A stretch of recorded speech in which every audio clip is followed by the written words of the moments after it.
ternyata apa? Ternyata lupa ibadah, lupa kewajiban, lupa, selalu sibuk.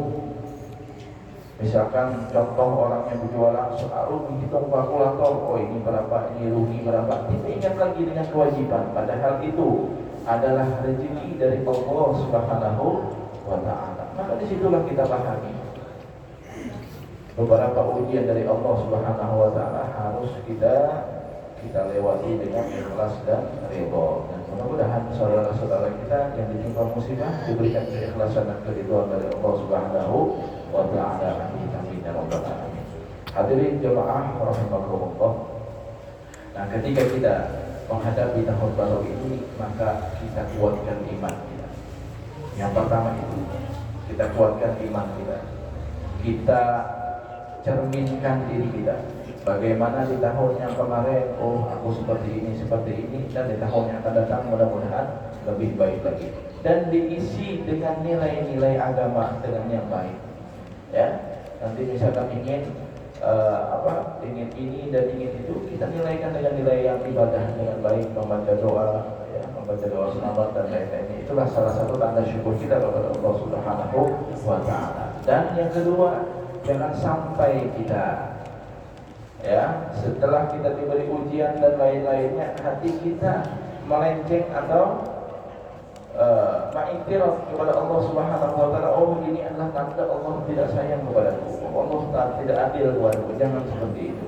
Karena kenapa? Karena kita mengetahui sangkaan kita kepada Allah Subhanahu wa Ta'ala, maka seperti itulah sangkaan Allah kepada kita. Maka hati-hati ketika kita berprasangka buruk, maka Allah akan seperti itu juga kepada kita.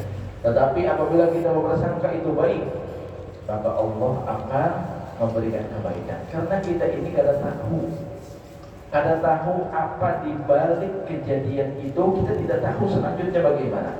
Karena inilah yang harus kita tanamkan dalam keimanan kita. Dan ini fondasi yang kuat untuk menghadapi tahun yang akan datang. Supaya kita apa? Supaya kita banyak bersyukur, ikhlas dan ridho atas yang diberikan oleh Allah Subhanahu wa Ta'ala. Di dalam surah Al-Baqarah, Allah Subhanahu wa Ta'ala berfirman di ayat 216. A'udzu billahi minasyaitonir rajim. Bismillahirrahmanirrahim.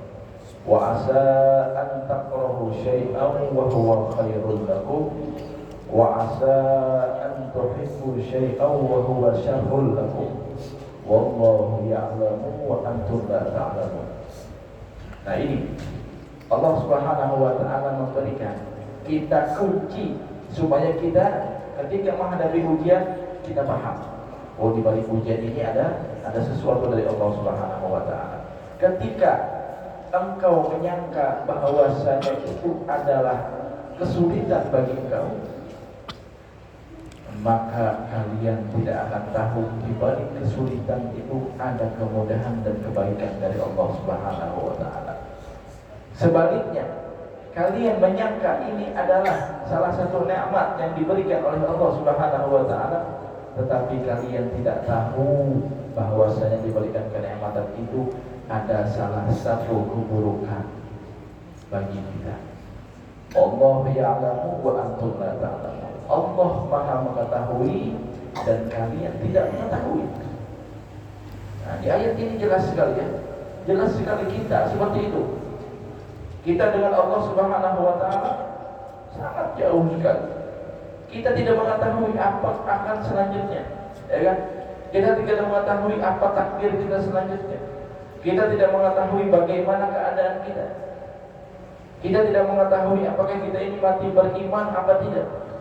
Tidak mengetahui bagaimana kehidupan kita selanjutnya. Ini yang harus kita pikirkan.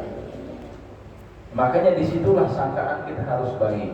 Semua pilihan-pilihan dari Allah Subhanahu wa Ta'ala itu harus kita sangka bahwasanya itu adalah baik. Maka ketika kita menyangka seperti itu, Allah Subhanahu wa Ta'ala secara otomatis akan memberikan kebaikan kepada kita. Nah, ini kunci menghadapi bagaimana kita tahun depan kita tidak tahu ini dan itu, maka sangka baiklah kepada Allah Subhanahu wa Ta'ala, maka di situ akan kita dapatkan kebaikan. Hadirin jamaah rahimakumullah, di dalam kisah ada kisah hikmah ya di kalangan para ulama. Ada salah satu raja dengan penasehat. Raja dan penasehat ini adalah sahabat karib, sahabat dekat. Namanya penasehat raja. Nah, ketika seorang raja ini sangat dekat dengan penasehat ini, ya banyak yang membencinya, khususnya panglimanya, ya kan, jenderal-jenderalnya, menteri-menterinya, apalagi anak-anak buahnya, ya kan, pastilah melihat itu. Nah, kemudian raja dan penasehat ini, seorang penasehat ini ketika mengetahui dan melihat bahwasanya ada orang yang bertanya kepada penasehat ini selalu berbicara apa? Itu takdir dari Allah Subhanahu wa taala dan itu kebaikan bagimu. Artinya selalu mengatakan khair, insyaallah itu adalah yang baik bagimu. Ketika ada salah satu anak buah raja yang ditimpa musibah, ditanyakan kepada penasehat, wahai penasehat, bagaimana keadaanku seperti ini, langsung dijawab oleh penasehat ini, khair, insyaallah itu adalah kebaikan bagimu.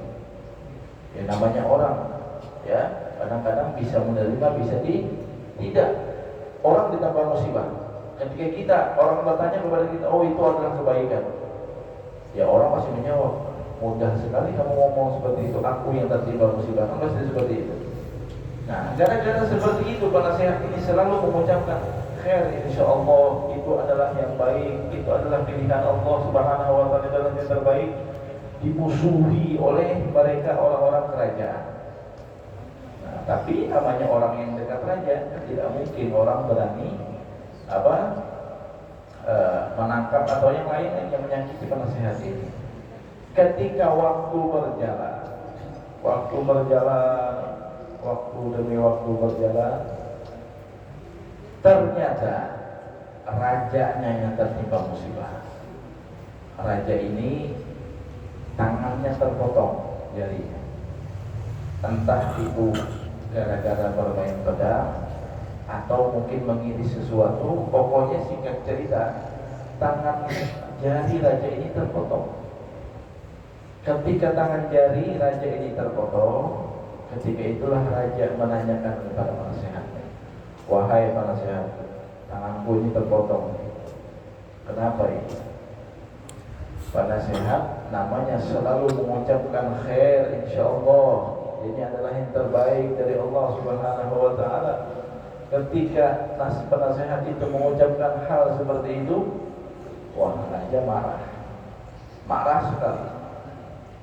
Kamu ini tidak tahu aku ini kena musibah. Apakah musibah ini kebaikan? Ketika raja mengetahui hal seperti itu, maka raja marah dan menyuruh anggota-anggotanya untuk memenjarakan penasehat ini. Wahai anak buahku semuanya, penjarakan penasehat ini. Orangnya sudah kurang sehat ini. Masa kita kena musibah itu dikatakan itu adalah yang baik, itu adalah dikatakannya ini dan itu adalah pilihan Allah Subhanahu wa taala yang baik. Wah, dipenjarakan saja.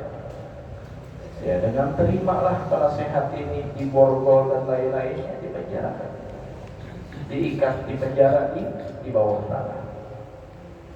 Singkat cerita, ini Allah Subhanahu wa taala membuktikan omongan bahwasanya setiap sesuatu kejadian itu adalah tergantung bagaimana prasangka hamba. Dia menyangka itu baik, maka itu adalah kebaikan. Singkat cerita, raja ini mempunyai hobi. Hobinya apa? Berburu ke hutan untuk mencari rusa dan lain-lain. Singkat cerita, membawa 10 rombongan anak buahnya, lengkap dengan jenderal-jenderalnya. Hobi, namanya hobi, kan mengawal raja, ya kan? Semakin sore lupa dengan waktu, semakin asik bermain, berburu dan lain-lainnya, sehingga sangat jauh dari kerajaan dan tersesat di sebuah kampung, yang mana kampung itu tidak mengenal manusia kecuali dia hanya menyembah api. Dan malam itu acara sesembahan hewan-hewan dan makhluk hidup untuk diberikan ke api itu. Nah, rombongan raja masuk ke dalam kampung itu dan ditangkap oleh mereka semua. Wah, raja melawan orang banyak. Mati konyol, kata raja ini. Ya sudah, kita menyerah saja. Ketika dibawa oleh bangsa, ya kita anggap bangsa primitif lah, tidak mengenal dan lain-lainnya. Raja berbicara, aku ini, kata bukan primitif, aku tidak tahu bahasamu dan lain-lainnya, aku tidak kenal. Yang penting aku tahu ini manusia. Ketika ada manusia yang masuk, maka ini wajib disembahkan kepada Tuhan kami, yaitu api. Anak buahnya 1 orang dilempar ke api, 2 orang, 3 orang, 4 orang, sampai terakhir jenderal tidak bisa berbuat apa-apa, tetap dilempar. Ketika ingin melempar raja, diperiksa oleh orang seprimitif ini, badannya apakah lengkap dan lain-lainnya. Ternyata jarinya tidak ada. Ujar bubuhan primitif, oh ini lain manusia ini. Ini tidak pantas kita, orang yang tidak lengkap ini tidak pantas kita buatkan untuk jadi santapan Tuhan kita ini, tidak pantas. Malu kita, katanya. Ketika itulah raja dibebaskan. Berkat apa? Berkat tangan terpotong. Ayo biar, ya kan? Singkat cerita, raja mengejar langsung ke bawah tanah. Langsung mengejar ke bawah tanah dan meminta untuk penasehat itu dibebaskan. Ketika penasehat dibebaskan, lalu raja bercerita, aku seperti ini, aja bicara seperti tadi lah. Aku berbunuh hutan, aku segala macam. Ternyata perkataan engkau benar, wahai penasehat. Engkau ternyata sayang kepada dirimu, bahwasanya tangan terpotong ini adalah sesuatu yang baik. Kenapa? Karena ketika aku ingin dilempar ke dalam api, mereka tidak jadi melempar itu gara-gara tanganku tidak ada jarinya. Jari tanganku tidak ada. Mereka tidak jadi melempar aku berkat engkau mengatakan adalah itu pilihan yang baik dari Allah Subhanahu wa Ta'ala. Nih, lihat. Kemudian raja ini mengatakan lagi kepada penasehat, terus bagaimana kepada dirimu, wahai penasehatku? Apakah ini kebaikan bagimu ketika aku memenjarakan engkau? Lalu kata penasehat, benar wahai raja, ini adalah kebaikan dari diriku ketika engkau memenjarakan diriku ke bawah tanah. Apa baiknya, kata raja? Ketika aku tidak dipenjarakan engkau, atau aku tidak jadi dipenjara engkau, maka aku akan jadi santapan api tadi, dan aku ikut engkau pasti. Aku pasti ikut engkau berburu ke hutan sana, dan aku pasti dibunuh oleh mereka. Nah, ketika engkau memenjarakan diriku, inilah pilihan takdir Allah Subhanahu wa Ta'ala, ini yang baik.